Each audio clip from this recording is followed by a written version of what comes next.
Vraiment, je veux répondre à Madame la journaliste qui a parlé de non-mixité raciale et qui, en fait, se trompe complètement.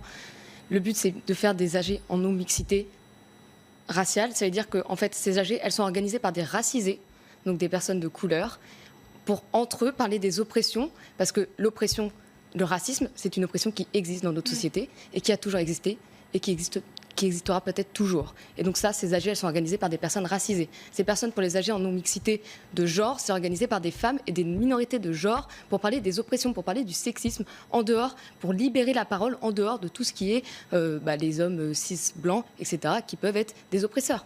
Vous voulez dire que pour qu'une parole s'exprime, il faut se sentir protégé, entre guillemets, entre soi. Oui. Mais évidemment, ces AG, elles sont minoritaires. C'est un atelier ici, c'est une AG ici. Il ne s'agit pas de faire de toute l'occupation en permanence une non-mixité. Mais l'inverse n'a pas lieu d'être, puisqu'il n'y a pas d'oppression des racisés envers les Blancs dans notre société qui soit systématique. Vous êtes allé participer à cette Assemblée Générale quand elles sont organisées de manière racisée, comme vous dites. Est-ce que moi je pourrais venir? Si vous êtes une personne racisée, oui. Qu'est-ce que ça veut dire, être racisé? Qu'est-ce que ça veut dire une personne racisée? À partir de quand on est français, racisé? dans un langage normal, c'est quoi? Ça veut dire quoi une personne racisée? C'est-à-dire une personne qui n'est pas de couleur blanche.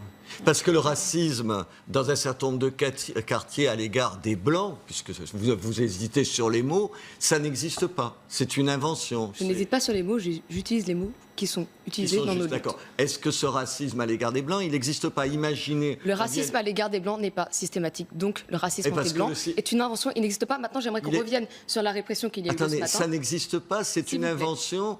Mais enfin, vous vous rendez compte, mais vous sortez de la fac, vous allez dans des quartiers voir comment ça se passe. Ne m'infantilisez pas, je suis une jeune femme, je suis étudiante, je suis blanche, certes.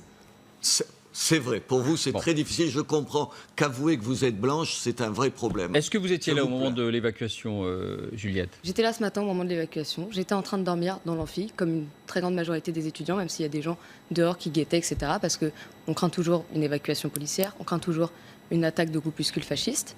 Alors, est-ce que vous jugez illégitime cette évacuation à partir du moment où, de toute évidence, il est établi que cette occupation elle est très minoritaire, elle était très minoritaire parmi les étudiants? Mais il n'a jamais été établi que cette occupation était très minoritaire parmi les étudiants. Je vous rappelle qu'elle a été votée en Assemblée Générale à plus combien étiez-vous 1500 personnes. 1500 sur 10 000, c'est ça à peu près, sur 10 000 Mais les gens étudiants. sont invités à venir en Assemblée Générale.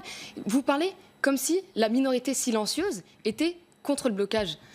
Il n'y a aucune preuve que la minorité silencieuse soit contre le blocage. On l'a vu, disons, dans les autres universités ou à Sciences Po, à Strasbourg. Manifestement, un certain nombre d'étudiants pensent qu'ils ne pouvaient pas vraiment s'exprimer librement dans les assemblées non racisées, celles-là. Enfin, je ne sais pas comment il faut dire. Les assemblées générales sont des assemblées qui ne sont pas racisées, celles-là.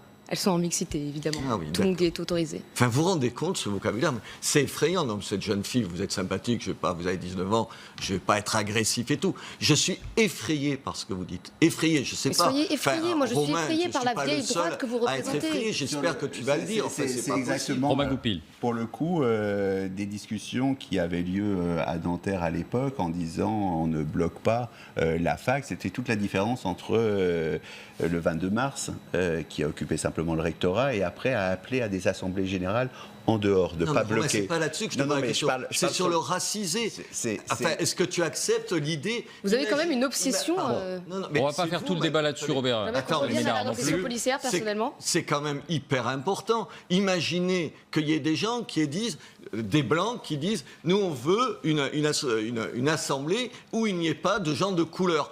Ça ferait bondir les gens. Là, on entend exactement la même chose de l'autre côté et on ne serait pas sidéré. Alors, votre réponse, et puis on referme le chapitre. Votre réponse. Je l'ai déjà donné, ma réponse. Le racisme anti-blanc n'existe pas. Le racisme, il est envers les personnes racisées. C'est un racisme systématisé dans notre société. C'est tout. Il n'y a rien d'autre à dire. Bon, Yael Gauz.